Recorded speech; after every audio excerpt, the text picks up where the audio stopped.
Oi, pessoal. Meu nome é Henrique. Eu sou monitor da Casa Ciência e Cultura de Campo Grande, na UFMS. E irei falar sobre o nosso projeto que estamos desenvolvendo desde o início do ano, a Caminhada Planetária, que consiste em espalhar pela cidade universitária os grandes corpos do Sistema Solar, em escala de distância entre eles.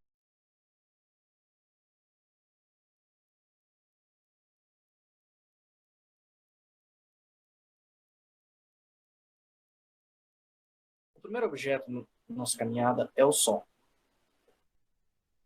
Ele ficará localizado na rotatória do Portão 3, em frente ao ginásio do Moreninho. O Sol tem um diâmetro de 109 vezes maior que o da Terra.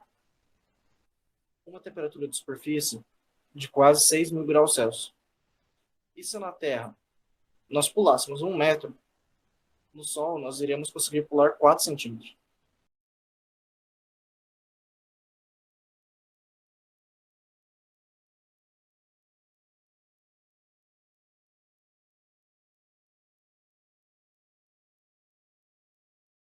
Em relação aos 8 planetas da nossa caminhada planetária, nossa primeira parada é Mercúrio, o menor planeta do Sistema Solar, que apesar de ser o mais próximo do Sol, Mercúrio fica atrás de Vênus quando se trata do planeta mais quente. Mercúrio tem uma temperatura de 350 graus com a sua face voltada para o Sol, e na região com a face mais escura tem uma temperatura de menos 70 graus. Isso é devido à sua atmosfera, que é bem instável e não consegue destruir a sua temperatura. Um dia em Mercúrio dura exatamente 58 dias e 15 horas. Em relação a um ano, dura 88 dias terrestres. E uma curiosidade é que Mercúrio não tem satélite natural. Como Mercúrio está muito próximo do Sol, qualquer lua que Mercúrio quisesse ter, o Sol puxaria. Mesmo ele não tem um satélite natural, hoje ele é considerado um dos 4 planetas telúricos do nosso sistema solar, com uma gravidade de 3,7 metros por segundo ao quadrado.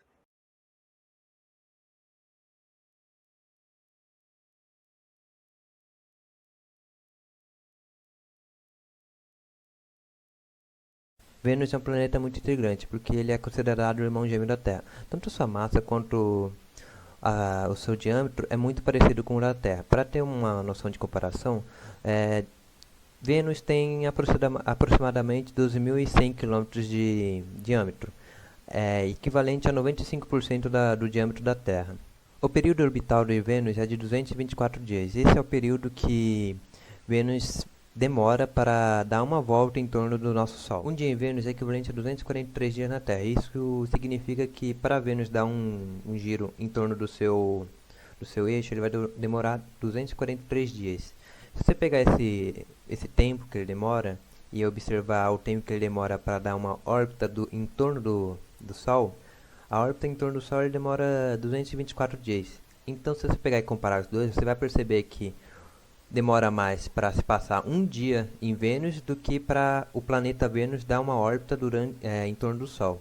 E isso é muito estranho, né? Tipo, o dia demorar mais do que a órbita do planeta. Seu eixo de rotação é de 177 graus, fazendo com que Vênus tenha o movimento de rotação retrógrado em relação aos outros planetas. Só 2 planetas possuem esse tipo de movimento: Vênus e Urano. A sua temperatura é de aproximadamente 482 graus, fazendo com que Vênus seja o planeta mais quente do Sistema Solar.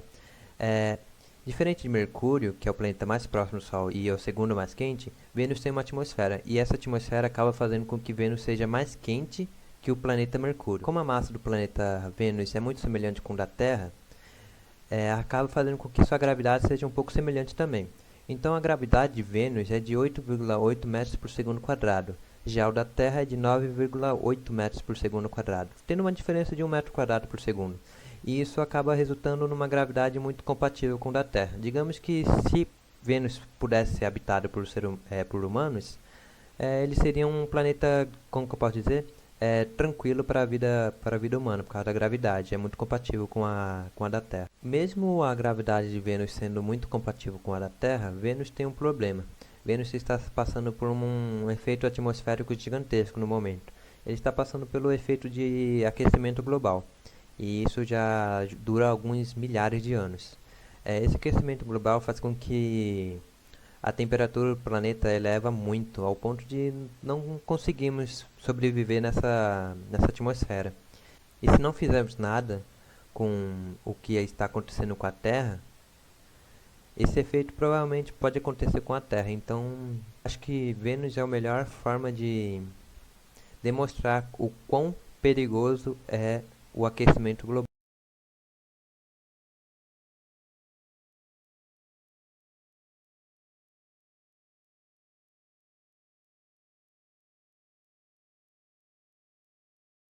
A nossa casa, no caso a Terra, ficará na frente do LTA, Laboratório de Tecnologia Ambiental. Ainda bem próximo da rotatória, porque os planetas rochosos eles são muito próximos uns dos outros ainda, comparados aos planetas gasosos. Quando começar a entrar numa distância de Júpiter, Saturno, as distâncias vão começar a ser muito grandes e essa distribuição vai ser muito maior em torno da UFMS. A Terra é o terceiro planeta do Sistema Solar, fica localizado por volta de 150 milhões de quilômetros do Sol, da nossa estrela. A Terra também ele é o maior planeta dos planetas rochosos, também tem outro nome que é planetas tenúricos. E também a Terra, até o momento, é o único planeta que consegue abrigar a vida. Antes de ressaltar essa distância que existe entre a Terra e o Sol, de 150 mil quilômetros, porque ela é usada como unidade de medida na astronomia. Essa unidade de medida é conhecida como unidade astronômica e ela é muito utilizada na astronomia para mensurar coisas de milhares de quilômetros. Também existe outros tipos de medida, como ano-luz e parsec. A atmosfera da Terra é composta basicamente de 77% de nitrogênio e 21% de oxigênio. Os outros 2% é de outros gases da atmosfera. Isso é um dado muito interessante pelo fato de que a maior parte das pessoas acredita que a atmosfera da Terra é composta por sua integridade de oxigênio, algo que não é uma realidade. O nitrogênio faz a maior parte da atmosfera da Terra, de fato. Para a gente falar um pouco da história da Terra, temos que voltar a 4,5 bilhões de anos atrás e recorrer a uma teoria que hoje em dia na astronomia é bem aceita. É a teoria de uma colisão que a Terra teve com um planeta chamado Theia. E nessa colisão acabou se formando dois corpos. Se formou não. Parte da colisão desse planeta acabou se juntando com a Terra. E outra parte acabou dando origem à nossa Lua. Mas essa colisão, destroços desse planeta acabaram vagando em órbita da Terra. Alguns acabaram caindo na superfície da Terra. Que nessa época a Terra era uma bola de fogo praticamente. Tinha vulcões por todo lado. Impactos de meteoros a todo momento, praticamente nos primórdios da criação da nossa Terra. E a Lua estava se formando também, então a Lua, naquela época, acreditava-se que ela era bem mais próxima do que é hoje em dia, e acredita também que a força de maré que a Lua exerce sobre a Terra era muito mais intensa. Mas com o passar do tempo, essa força foi diminuindo porque a Lua vai se afastando da Terra cada ano que se passa. Então acabou se formando o sistema Terra-Lua. Mas por que eu falei desse jeito, sistema Terra-Lua? Então, eu vou explicar mais ou menos por que eu falei dessa forma quando eu for falar sobre a Lua, no próximo vídeo a seguir.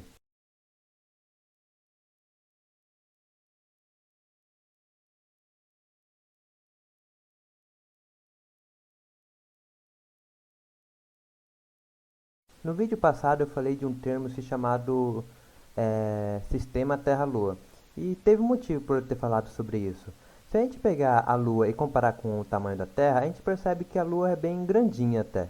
E se a gente pegar, digamos, uma lua de Júpiter, vamos pegar a Europa. Europa é uma lua de Júpiter. E comparado com Júpiter, essa lua é muito pequenininha, muito pequenininha. E a sua força gravitacional em relação a Júpiter, a sua força que ela exerce em Júpiter é praticamente nula, é muito pequeno. Já a Lua, a nossa Lua, a força gravitacional que ela provoca na Terra já é considerável, até porque os efeitos de maré, as marés que a gente tem, já é provocado pela gravidade da Lua. E se a gente pegar e observar a órbita da Lua e a órbita da Terra, a gente percebe que tanto a Terra quanto a Lua, os dois estão se orbitando. E a gente percebe essa variação na órbita dos dois corpos em relação ao Sol. Tem uma GIF muito interessante na internet que mostra esse efeito. Os outros planetas menores, como Marte, Vênus não tem lua e Mercúrio também não tem lua. Mas Marte tem duas luas e as suas luas são muito pequenas. Não tem uma interferência muito grande na gravidade de Marte. Para fazer um meio de comparação agora, para saber mais ou menos como que é o tamanho da Lua em relação aos outros corpos, a gente pode pegar o planeta Mercúrio. Mercúrio é o primeiro planeta do Sistema Solar. Mercúrio tem aproximadamente, seu diâmetro é de 4.800 km. A Lua tem um diâmetro de 3.400.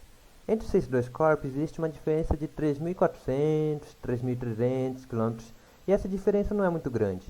Então, acredite-se que se substituir o planeta Mercúrio e colocar a Lua lá, a Lua seria classificada como planeta, porque a Lua tem gravidade e massa o suficiente para ser esférico. A sua forma também é esférica. É, a Lua nessa região, na região de Mercúrio, não teria um corpo massivo que disputaria sua órbita, então acabaria fazendo com que a Lua seja o corpo de massa predominante no local. E essa comparação serve para perceber como que a Lua é grande em relação às outras luas do Sistema Solar e seus devidos planetas. O fato interessante que está no nosso banner, que vai ser colocado no FMS, é que a gravidade da Lua é de 1,62 metros por segundo quadrado. E se uma pessoa aqui na Terra desse um pulo de uma altura de 1 metro, na Lua, essa pessoa, pelo mesmo pulo, teria um alcance, uma altura de 6 metros.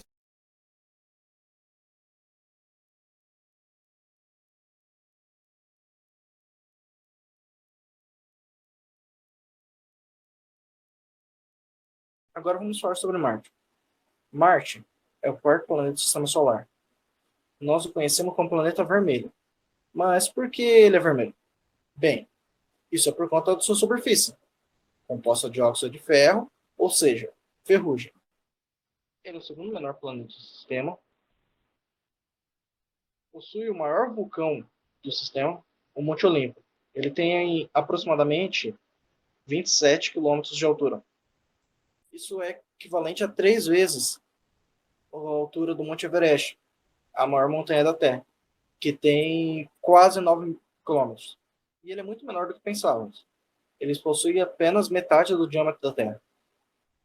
Também possui 2 satélites naturais, porém são diferentes da Lua, já que Phobos e Deimos têm formatos não esféricos, parecendo duas batatas. Um ano em Marte são quase 2 anos na Terra, com 687 dias. Nós levaríamos 256 dias para chegar em Marte se estivéssemos indo num carro a 100 km por hora. E se aí na Terra nós pulássemos 1 metro, em Marte nós conseguiríamos pular 2 metros e 63 centímetros.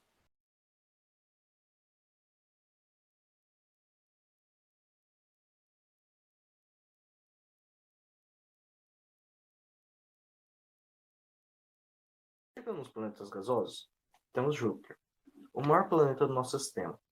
Quinto a partir do Sol, o gigante gasoso possui uma massa de 322 vezes a massa da Terra e um diâmetro 11 vezes maior que a da Terra. No início do século XVII, Galileu Galilei observou seus 4 grandes satélites naturais, Ganimedes, Io, Calisto e Europa. No total, Júpiter possui 79 satélites naturais. Um ano em Júpiter equivale a quase 12 anos na Terra. E um dia em Júpiter equivale a quase 10 horas na Terra. E se estivéssemos num carro a 100 km por hora, levaríamos 888 anos para chegar em Júpiter.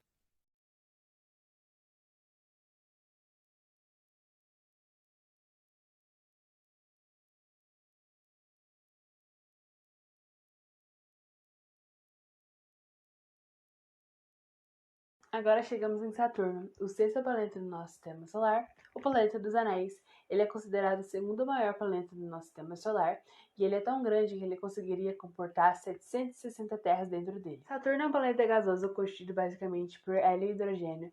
Possui mais ou menos 10,44 metros por segundo ao quadrado em relação à sua gravidade e ele é um dos planetas que é possível ser visível a olho nu daqui da Terra. Saturno é conhecido pelos seus famosos anéis, que são formados de pedras e gelos e provavelmente de fragmentos de luas, asteroides e cometas que se colidiram e se despedaçaram entrando ao redor de Saturno. Porém, Saturno não tem apenas só anéis, ele possui atualmente 82 luas.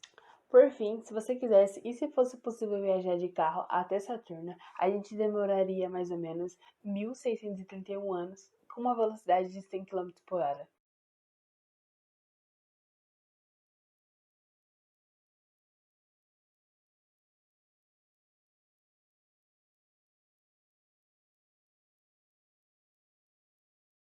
Chegamos em Urano, o sétimo planeta a partir do Sol e o terceiro maior do nosso sistema solar. Ele é descrito como uma enorme esfera de gás líquido, constituído basicamente de 86% de hidrogênio, 15% de hélio e 2% de metano.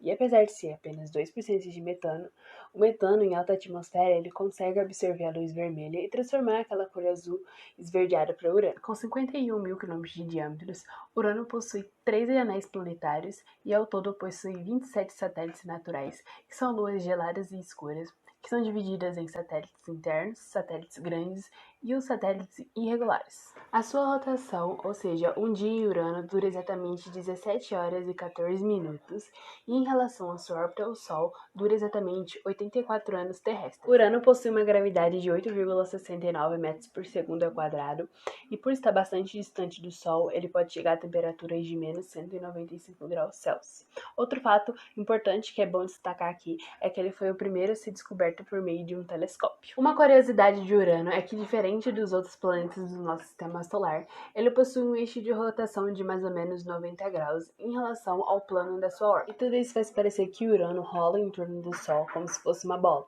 É como se os polos norte e sul estivessem situados na linha de equador. Os astrônomos acreditam que a órbita de Urano é assim devido a alguma colisão que ele teve muito forte com algum outro corpo celeste. E para finalizar, se fosse possível viajar de carro até Urano com uma velocidade de 100 km por hora, a gente demoraria mais ou menos 3.274 anos para chegar no nosso sétimo planeta do nosso sistema solar.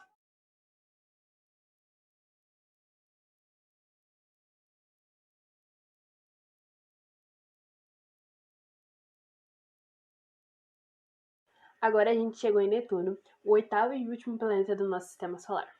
Netuno está tão distante do Sol que hoje ele é considerado o planeta mais frio do nosso sistema solar.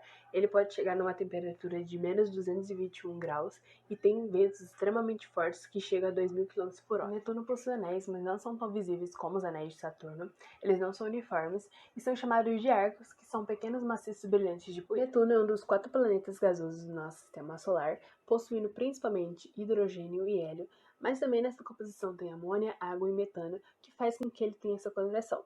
Hoje ele é famoso e conhecido como planeta azul. E assim a gente consegue finalizar nossa caminhada planetária com o planeta azul e gelado do nosso sistema solar, que tem 14 satélites naturais e foi descoberto a partir das irregularidades da órbita de Urano.